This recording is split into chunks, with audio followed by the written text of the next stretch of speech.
Consejos para comprar una PC. Lo que debes hacer para tomar buenas decisiones.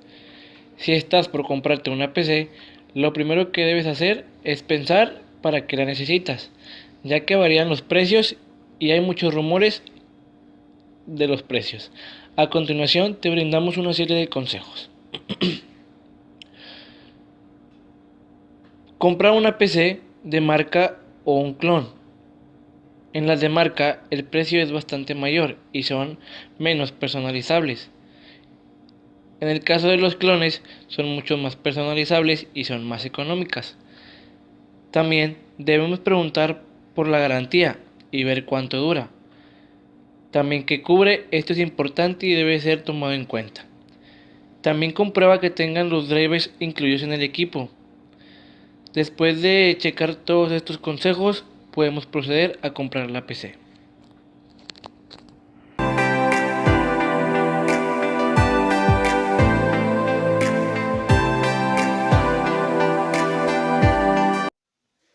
Esta vez hablaremos sobre 3 recomendaciones que debes de tomar en cuenta al seleccionar un disco duro. Así que empecemos. La primera es la capacidad.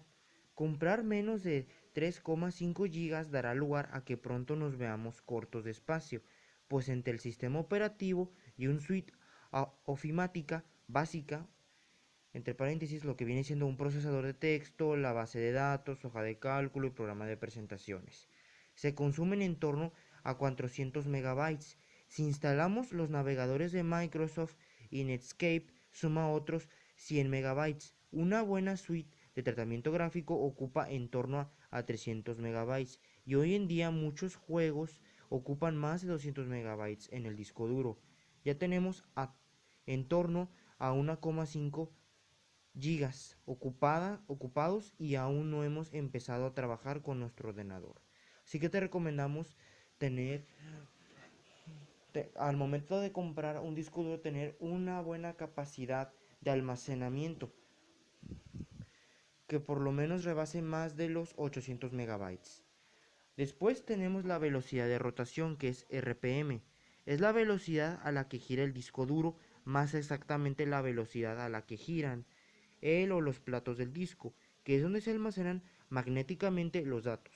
La regla es, a mayor velocidad de rotación, más alta será la transferencia de datos, pero también mayor será el ruido y mayor será el calor generado por el disco duro.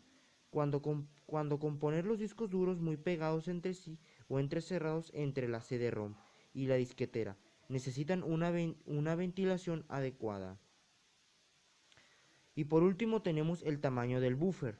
El buffer o cache es una memoria que va incluida en la controladora interna del disco duro, de modo que todos los datos que se leen y escriben a disco duro se almacenan primeramente en el buffer. Si un disco duro está bien organizado, sin utilizar una utilidad desfragmentadora de defrag, Norton o Expedic, etc., la serie de datos que se va a necesitar a continuación de una lectura estará situada en una posición físicamente contigua a la última lectura. Por eso los discos duros almacenan en la cache los datos con el sistema operativo y un suite ofimática básica, entre paréntesis lo que viene siendo un procesador de texto, la base de datos, hoja de cálculo y programa de presentaciones.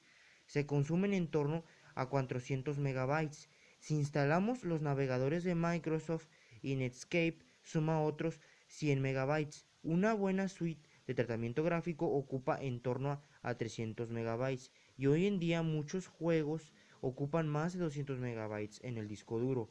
Ya tenemos en torno a 1,5 gigas ocupados y aún no hemos empezado a trabajar con nuestro ordenador. Así que te recomendamos tener, al momento de comprar un disco duro, tener una buena capacidad de almacenamiento que por lo menos rebase más de los 800 megabytes. Después tenemos la velocidad de rotación, que es RPM. Es la velocidad a la que gira el disco duro, más exactamente la velocidad a la que giran el o los platos del disco, que es donde se almacenan magnéticamente los datos. La regla es, a mayor velocidad de rotación, más alta será la transferencia de datos, pero también mayor será el ruido y mayor será el calor generado por el disco duro. Cuando componer los discos duros muy pegados entre sí o entrecerrados entre la CD-ROM y la disquetera, necesitan una ventilación adecuada. Y por último tenemos el tamaño del buffer. El buffer o cache es una memoria que va incluida en la controladora interna del disco duro, de modo que todos los datos que se leen y escriben a disco duro se almacenan primeramente en el buffer.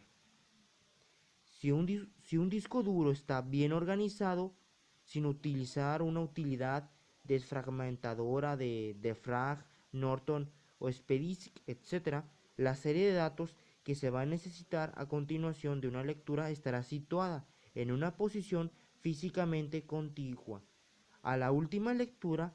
Por eso los discos duros almacenan en la cache los datos contiguos, para proporcionar un acceso más rápido sin tener que buscarlos.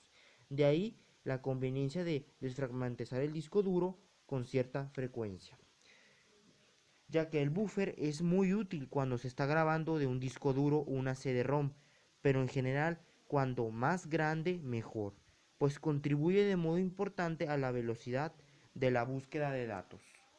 Y esas fueron las 3 recomendaciones para el disco duro. Espero les haya servido mucho. Así que pasemos a lo siguiente.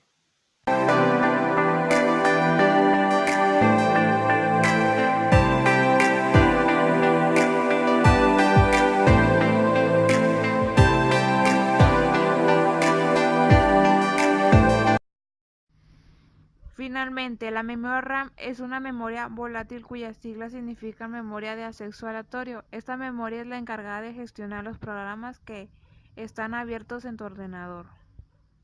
Los 3 aspectos que tenemos que tener en cuenta a la hora de elegir una memoria RAM son las siguientes: frecuencias, latencias y velocidad. La frecuencia está expresada en MHz y cuando mayor sea esta, mayor será la velocidad de acceso a la información almacenada en la memoria.